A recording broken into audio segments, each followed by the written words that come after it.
What's happening, guys? This is the Grand Master of Faster, and welcome back to Let's Play The Legend of Zelda, Oracle of Ages. In the last episode, we reached the Sea of No Return, home of the Ancient Tomb, the 8th and final dungeon in the game. And in this episode, we are going to continue exploring the Ancient Tomb, starting by unlocking this door and heading down. Okay, I'm not going to follow the path here because I want to deal with these mini Moldorms so they don't mess up my pathway. But as you can see here, right up here in the upper left corner, this is where you want to end. Alright, now I just gotta remember how to do this.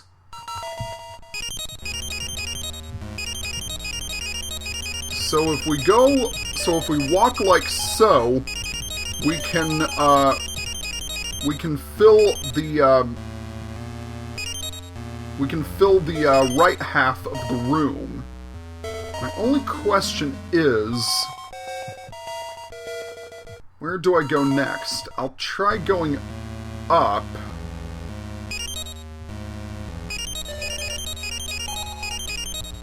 Okay, I think I've got this. Yep, I've got it. Up around to the upper left, and there we go! We have filled the entire room with lovely red squares. And for our efforts, we will be handsomely rewarded, and here's how! We get the Power Glove! You can now lift heavy objects. So, the Power Glove is an upgrade to the Power Bracelet. And I find that rather appropriate. I find that rather fitting because, if you remember, way back towards the beginning of the project, the very first dungeon item in Spirit's Grave was the Power Bracelet. And this is the wrong way to go. So I find it rather fitting that the final dungeon item is an upgrade to the first dungeon item. Okay, so we want to head down here, and we're gonna have to do some turnstile maneuvering, because we want to get that turnstile turned blue so we can head down there.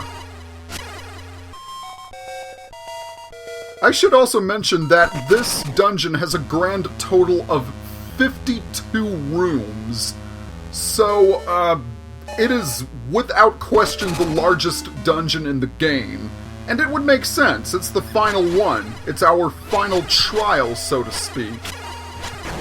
Okay, so the next thing we want to do is, now that we have, since the blue barricades are down since the previous episode, we can open this chest in order to get the compass. Very nice.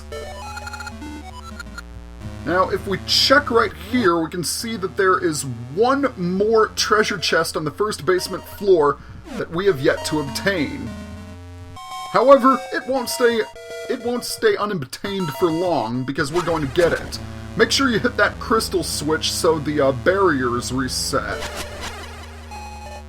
Now that the blue barriers are up, the red barriers are down, and we can safely traverse them. And right here, remember these giant blue sarcophagi we've been seeing? Well, now that we have the Power Gloves, we can pick them up and throw them in order to get a Gasha Seed. Not like we really need Gasha Seeds anymore because we got that one piece of heart. But I guess it's nice to have.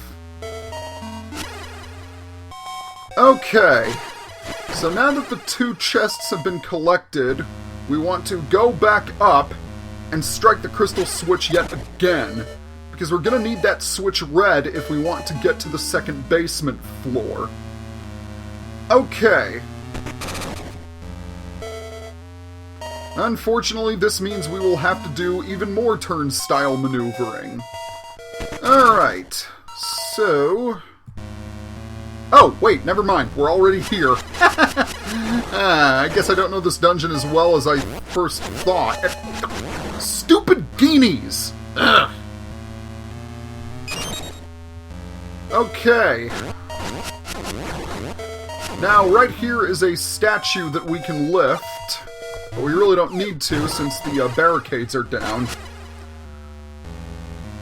And we want to head down here and encounter some more Dark Nuts. And man, these Dark Nuts, even with the Noble Sword, take a lot of hits. Alright, so what we want to do is we want to strike this crystal switch, and then we want to stand on the red barricade and strike it again. You see, we want to walk on the red barricades while they are raised, and take care not to let the keys knock you off while you're on the barricades, because you don't want to have to keep backtracking. Okay, now we're in business. This is the way to do things. Just keep walking until you encounter a staircase surrounded by torches. And as you remember me saying in the last dungeon, if something is surrounded by torches or statues or anything of the sort, chances are it's really important. Okay, but before I do anything, I just want to go back up to make sure I collected everything. Yep! So, it's on to the second basement floor, where we find some Gibdos. Okay. So right here we have some sparks. Keep in mind, you can use your boomerang on them to get fairies. And we have a lot of seeds and a lot of different stuff under there. Sometimes you'll find hearts. The reason being is that if we walk to the right, guess what? It's time for a mini-boss! This is the Blue Stalfos.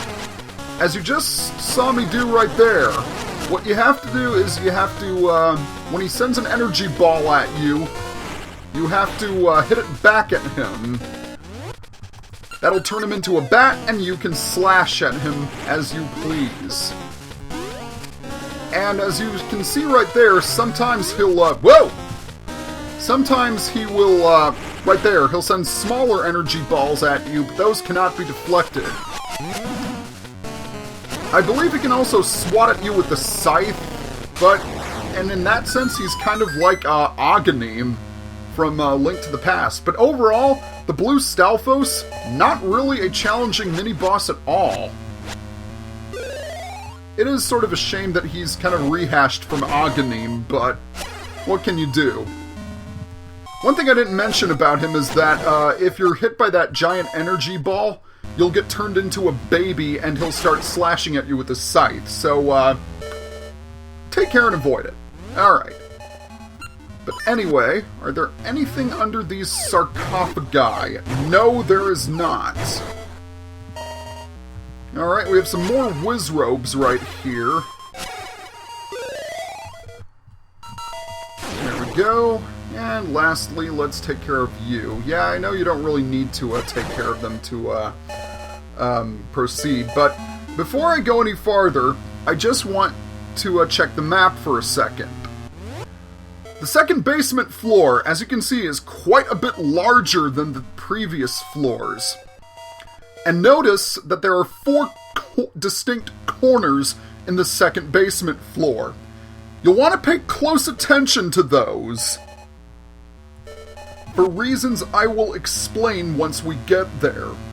But in the meantime, die, Dark Nuts! And you too, because I'm not a big fan of you either. Alright, so I need to get my long hook out. And I don't think there's anything under that sarcophagus, so let's keep walking. Oh!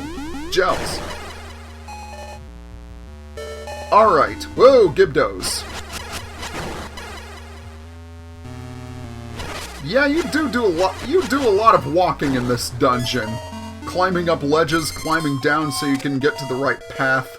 It's a pain in the butt, but like I said, it's not nearly as annoying as the Jabu Jabu's belly was. And once again, blade traps. And And judging by the security of this room, we must be getting close to something really, really good. Alright, let's activate this one. And we have a small key. Nice. And am I quick enough? Yes. Very nice. That chest looks rather important, doesn't it? Also, 2 fairies. Cool. Surrounded by statues. If we open it, we obtain the slate.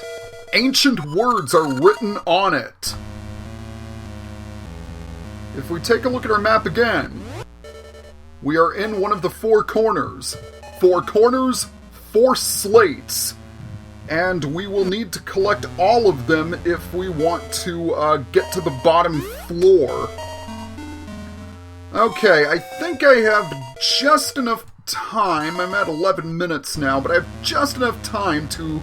I think I have just enough time to collect 1 more slate. So we're going to go to the same room that we were in earlier, right here with all the blocks and the Wizrobes, but this time we're going to head down. And this is the room where we place the slates. But we need 3 more, so let us head to the left. Right here. Yes, we're going in the right direction. Okay. Ooh, arm mimics. Haven't seen one of those in a while. But anyway, what we want to do is we want to unlock this block. And despite what you might be thinking, do not pull this lever and harden the lava. Instead, just continue walking to the left. Because we will be coming across the second slate very soon. Okay, so right here, now we have no choice but to pull the lever because... yeah... lava everywhere. Seriously, how much lava does one room need? And once we come across to the other side, we get our hands on the second slate. Alright, so now what we're going to do is we are going to head back to this room and encounter some more dark nuts.